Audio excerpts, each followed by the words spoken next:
At the edge of the Abu ad-Duhur Air Force Base, fighters gather for evening prayers.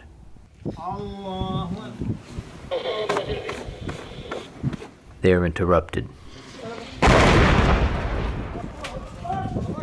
A mortar round lands just behind their building.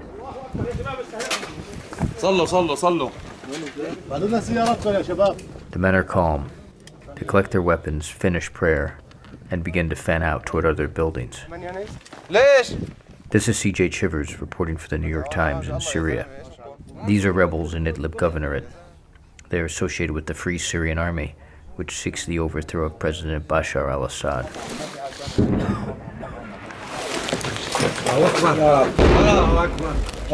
A year and a half since their uprising began, close calls like these are the battlefield's routine.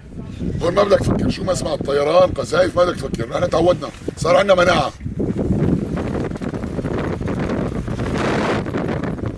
The arc of conflict in the countryside here presents a chronicle of the battle for Syria.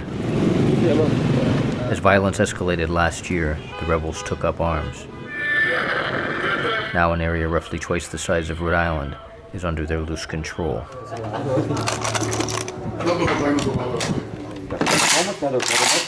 Their position is not strong. They remain under-equipped and outgunned. Shelling from army outposts kills civilians and forces families to flee. Fighters root out suspected informants, even as they fend off threats from the air and the ground by any means. عبارة عن جرة غاز منزلية نستخدمها لتفجير الدبابات. منشيل محل الساعة. هدول بعد ما نعبيه السمان تي 72 قادر على شيل أنا. هاي درع كمان غبي من حادث الجيش. Abu Azab is the commander of the Voices of the Right Brigade. With little outside support, the fighters' arsenals are often small, made up mostly from weapons taken from defeated government soldiers. The revolutionaries in Idlib are defected soldiers and local men, school teachers and construction laborers, beside doctors and a pharmacist. In some areas, food supplies are lean. Water comes only from wells. Much is unpredictable.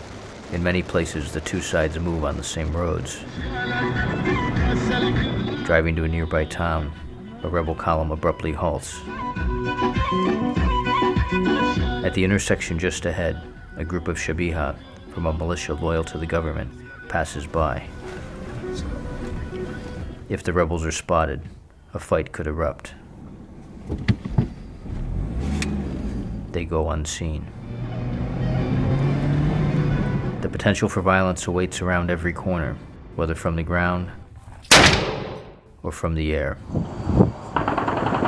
Since the start of the summer, government helicopters and jets have chased the rebels in the countryside, targeting villages and neighborhoods that support the uprising.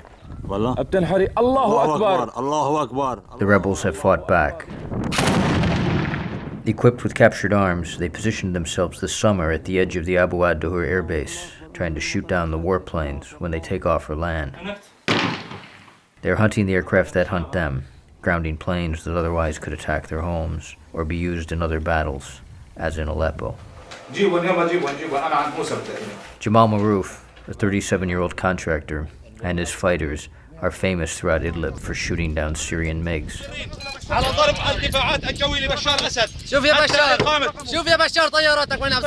Under Mr. Marouf's command, the rebels have turned this airfield into a besieged outpost from which airplanes no longer fly.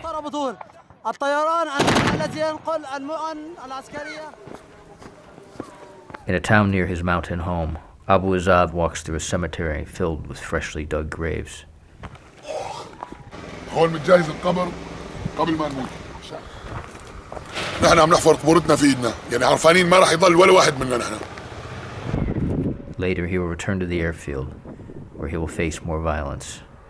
He knows the cost. Many more Syrians will die before the last fight ends.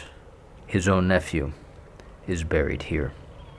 بس بهذا الخندق هون بنرجع بنحفر غيره بنجهزه لا يعبوا هيك بالتسلسل لما يضل ولا واحد منا.